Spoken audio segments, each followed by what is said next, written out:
So hi everyone, and welcome to another episode of G Factor with Glenys. And I'm your host, Glenys Gassman, and today's guest we've got Guy Naselli. And Guy is a director of the NSL Property Group and a property expert with over 20 years experience across the world's largest commercial real estate firms.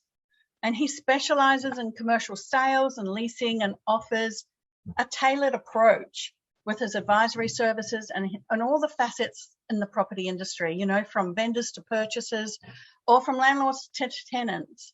So, you know, Guy is working on all the disruption that, you know, our pandemic has brought us. And so he's definitely working on some offers. We're going to talk a little bit later in the show about that. But today, with all that being said, welcome, Guy. Welcome to the show. Thanks, Glenys. Great to be here, and thanks for reaching out. Yeah, you're welcome. And you're coming to us from sunny Melbourne. Absolutely. Although in an hour or so, we may even get rain. So nothing's ever dull in Melbourne, that's for sure. That's right. You say 4 seasons in one day. I've been there, lived there. I absolutely know we do get 4 seasons in one day, which is fine. Yeah. But we do get less rain than Sydney per annum. That's one up for Melbourne, right? There's always this camaraderie between Sydney, Melbourne, you know. I know. I can definitely say Melbourne has the better food. Yeah, and good coffee. And coffee, yeah, and good coffee, yeah. So look, the very first thing I want to get into today, you've got a very interesting background and everything. So, you know, you studied engineering at Victoria. Now you've transitioned into real estate, you know. Tell us a little bit about the Guy inspiration that got you from engineering into real estate. Yeah, it's interesting. I suppose your path takes you down an avenue that you don't know where it's going to lead, but certainly building and construction was always an interest of mine, even as a young teen growing up. Coming from a European background, it's construction and real estate's never too far. So certainly it's always been a passion. So I was lucky enough to get into engineering through my tertiary education. I qualified as a Bachelor of Building. So for 6-7 years straight out of uni, got into and looking after working for a leading construction company here in Melbourne in their precast and high-rise developments. I was always loved people, I suppose, and that's what probably drew me to residential real estate at the time. I had an old mentor of mine that said, look, you should come and join me in residential real estate. But I said to them, you know, why would I give up 5 or 6 years of tertiary education to take on residential real estate? But I did, took a leap of faith, much to the dismay of my parents, who said, what are you doing a degree for? Yeah, and but I did, and I loved it, and I learned a lot about myself in those times. Certainly, the mentor I had guided me through that, and I was lucky enough to, after a number of years, to be nominated in the top 20 real estate agents in Australia for residential. And then from there, took on a path into commercial real estate and worked for a boutique agency where I cut my teeth and learnt a lot. I was lucky enough to then be appointed or selected by a large international company. I worked for CBRE for 6-7 years within their city fringe market, and I met some amazing people and learned some really important processes. 2 years later, almost 2 years later, I'm now running NSL Property Group, which is, again, servicing commercial sales and leasing and a lot of the other aspects that go with commercial real estate. So, it's a varied path, but one that I'm enjoying. Well, it sounds like it's been and still will be very rewarding. And, you know, like, so let's just talk. I know you do all facets of real estate, but, you know, if we can just focus at the moment on the commercial side of things. Yep. From a business coach, mentor, you know, I've been in business for over 32 years myself. So I understand, you know, the real estate is one of the highest ticket items that any business owner can actually purchase. So, you know, in particular in Melbourne, I know you know that area really well, but it's probably Australia-wide too. You know, at the moment, the commercial real estate industry has just been absolutely disrupted with this pandemic, and what are the biggest opportunities that you can see, or the trends in the commercial real estate market in Australia right now? Or you can talk Melbourne, but yeah, because it's just this disruption has been quite huge in this industry. Yeah. Absolutely. And look, the reality is with COVID, there's been a lot of businesses and industry sectors that have been hit really hard. I mean, hospitality, retail, to name a few. Just the ability to not gather has just meant that some of those classes have been really affected. But remembering COVID is a health pandemic. Financially, there is still some major money out there. And to answer your question about some of the trends we're seeing, it really is a two-tier economy at the moment, where we're seeing those that have a lot of money and some capital behind them that have just sat there waiting to activate. They're buying. Certainly, they're seeing this as a blimp, albeit a 2-3 year blimp, whatever. And we're almost 2 years into it. But they see that there's light at the end of the tunnel. So there's still some active owner occupiers. So those that have traditionally leased property are saying, you know what, the cost of borrowing now is as low as it's ever been. I'm going to, instead of being a tenant, I'm going to own my own property and answer to myself, and not a landlord that probably hasn't come to the party. So certainly that's one of the major trends. Tenants that have been traditionally paying rent, now owner occupying. Right, yep. So driving up the demand for building and things like that and construction, because there's more people coming into the market for that. I get that. So is there any developing markets on your radar right now that you can see? Like, I see a lot of empty commercial buildings, I think to myself, my creative juices start going, oh, what could we use this for? So is there any developing markets or anything that's impacting maybe new, innovative, creative type businesses out there? Yeah. So with challenges, people need to start thinking outside the box, excusing a real estate pun. But so look, we know that industrial as an asset class is held its own. It's probably the best performing asset class over the last probably longer than 2 years. But with the onset of online retail, obviously people aren't getting into the shopping centres as often due to the restrictions. Businesses are still flourishing online. They still need to move some stock. So anything that has to do with warehousing and distribution has held its own and has been the best performing asset class. Retail, and when I talk about retail, your traditional retail strips. The office I sit in now was an old butcher. I've got in there. I've been lucky enough to renovate it.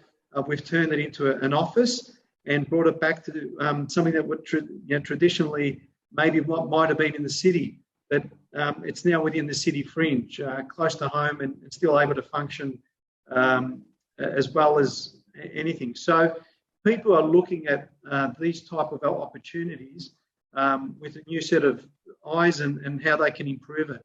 Traditional office space is going to have to take on a new flavour, whether it be almost a one-stop shop. They may include childcare, some retail at the bottom. Who's to say that you can't have a furniture showroom on level 30 of an office complex? So exactly, they're the type of new advantages or opportunities that may have not existed pre-COVID. Yeah, that's a really great thinking. I was thinking, you could actually have the childcare, you could have the car parking inside there as well, some of these large buildings as well, because working from home is definitely like the office. In my background being accounting, typically you go to an accounting office, and I know a lot of accountants I've spoken to in the last couple of years, they're not working from the office, or 50% are working at the office on separate days. It's just changed around, So, working from home, lockdown, all of that, how has that changed commercial real estate tenants? Are they still paying the same, or has there been, sizable adjustments to rent? Do you know? Yeah, so with we almost, the landlord-tenant relationship's always been an interesting one, but I think more so than ever now, landlords understand that if they having an empty building isn't going to serve anyone. The bank still wants to get paid their mortgages. The loans are still there. Land tax and some of these outgoings are at an all-time high. So certainly they've had to understand that being really hard on tenants at this point in time isn't going to serve anyone. So a lot of the advice I've provided to our landlords is, look, sit down with your tenant, let's get around the table and find out what they can or can't pay. And look, it's almost been an open book scenario, both on the landlord and tenant side. There's no point the tenants going in wielding a cricket bat to a landlord when they're making some good money, albeit in COVID. Because one thing we know, landlords have long memories. So when the tide does change, they'll just remember how hard the tenant went. So exactly. It really needs to be a bipartisan approach. And look, the rents have generally maintained their levels. Certainly, incentives for new tenants are higher. But again, a landlord with an empty building isn't going to help anybody. No, absolutely. And just furthering into that, one of the ratios that we used to provide.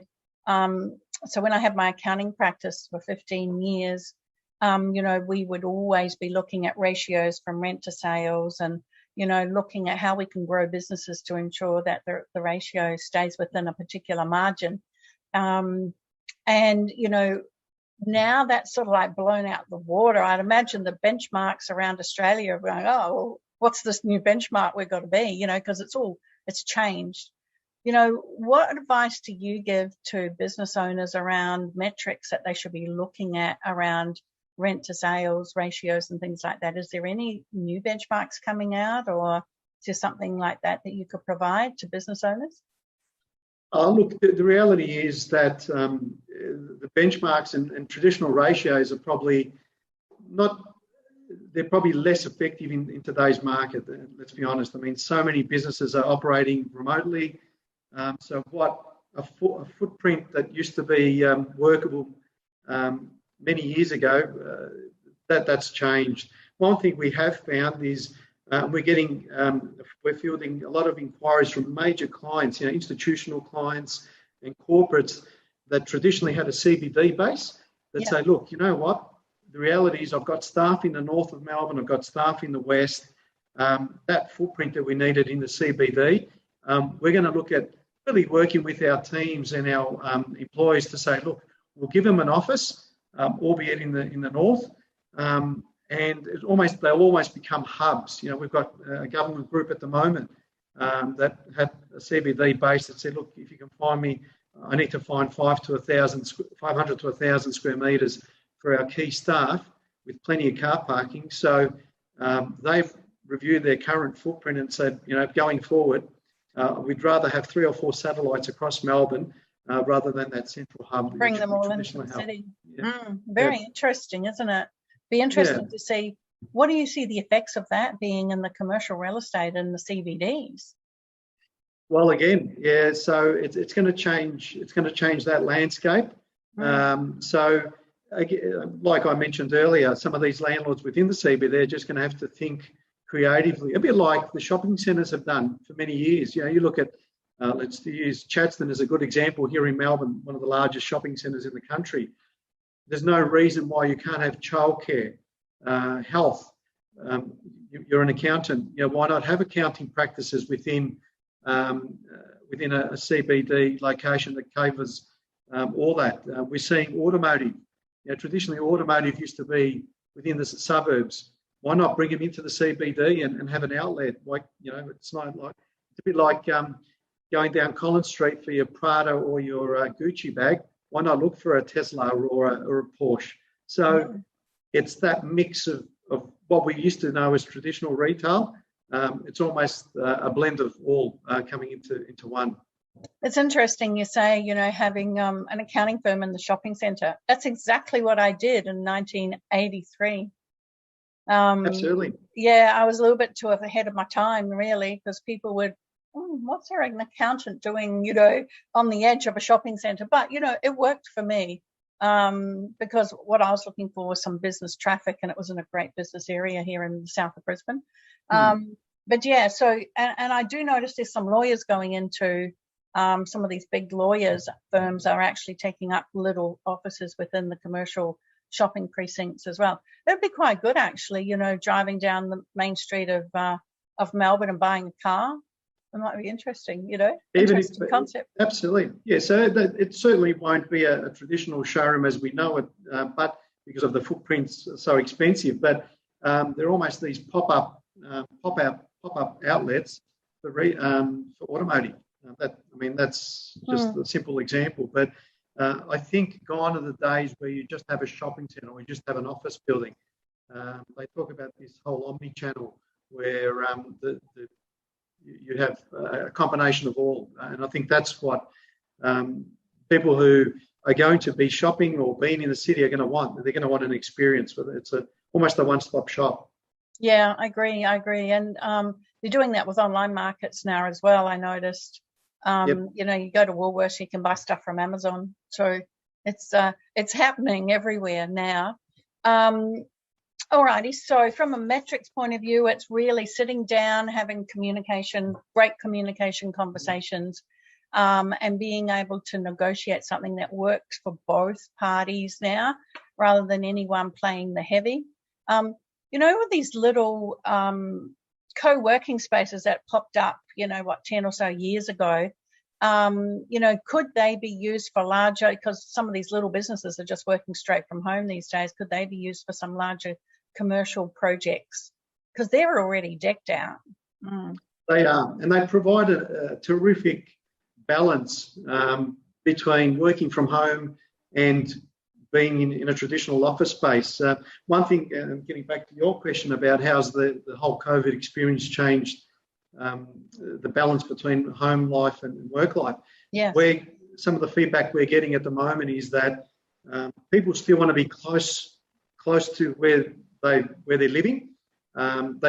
We've all learnt and experienced our own suburban centres now and our suburbs. So the ability to maybe work, live, and obviously, attend for those with children at school, or be within a certain area is going to provide a terrific balance. So that's one of the positives that come out of COVID, the ability to learn and live in our own suburbs and city fringe. Yeah, be local. Back it was actually 2019 when I was in Melbourne, and I set up a group of business owners who are wanting to really get some traction with their marketing message.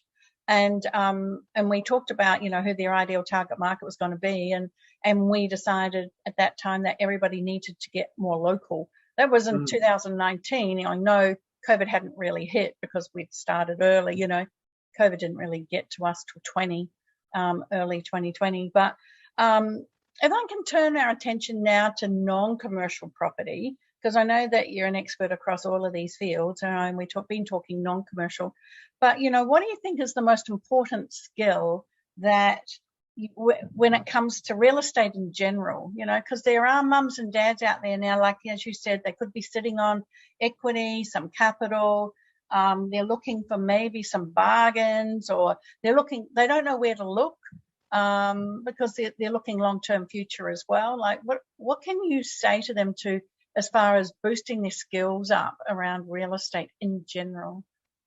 Yeah, look, there's obviously the old adage location.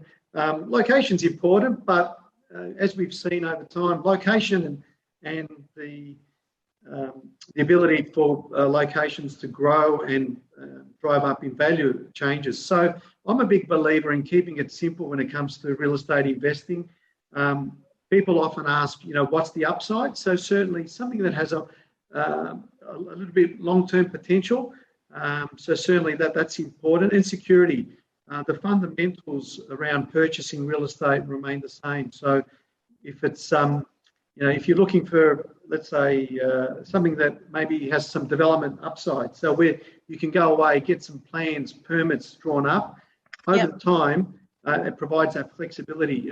Even if the property is currently leased, at the end of that lease, you can reevaluate and say, okay, guess what? This has gone up somewhat in value, I might look at developing it. So that type of scenario provides some real upside. Things with body corporates or stratas sometimes can be a little bit more restrictive in that asset, but at the same time, it gives a good entry level. So certainly the key to good real estate fundamentals is flexibility. Yeah, no, flexibility. I like that. So, like all this disruption we've had, there's real estate's been turned upside down, inside out, really. Uncertainty, it's one of the benefits. It's one of the human nature. Most things that we require as a human is to have certainty in life, but we also need a little bit of uncertainty. But over the last couple of years, we've had too much uncertainty, causing stress.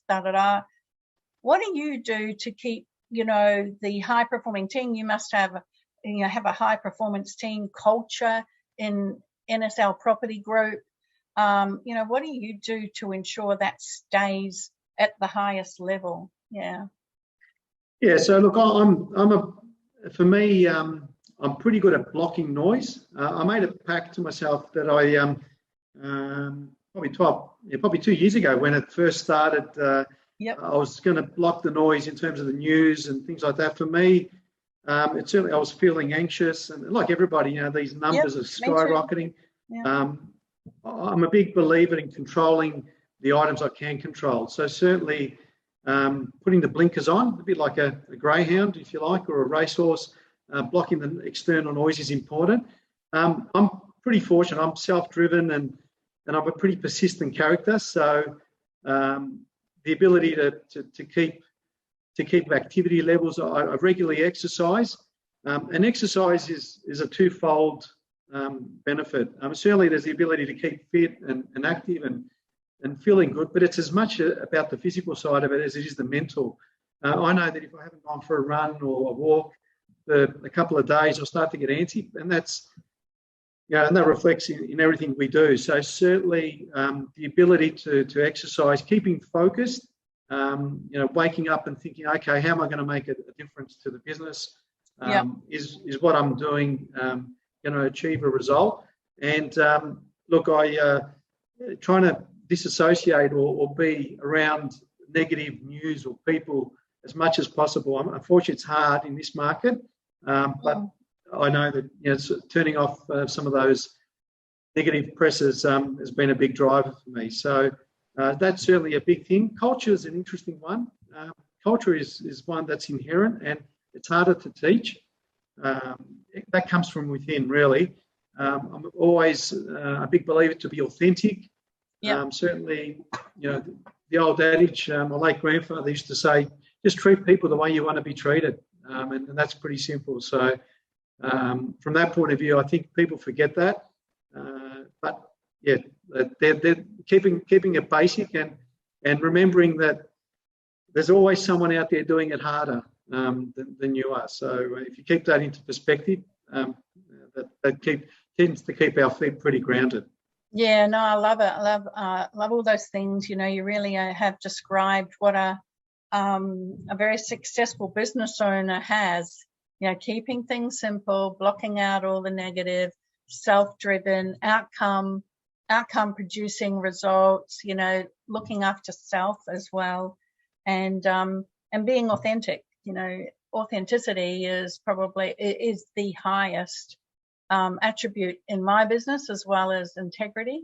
And I just don't work with people who don't have that, because life's too short to be not that, because life goes around 24/7. Like you've probably heard this saying too, we all have the same amount of time in a day, and days in a week, and weeks in a month, and months in a year. How come some people actually get and achieve like times 10 more than others? And it's because of those attributes that you've just said to me. So that's really great.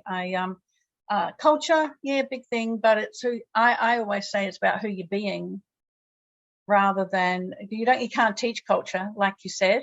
It's all about who you're being. And so as a team, great team leader, who you're being will rub off onto others as well.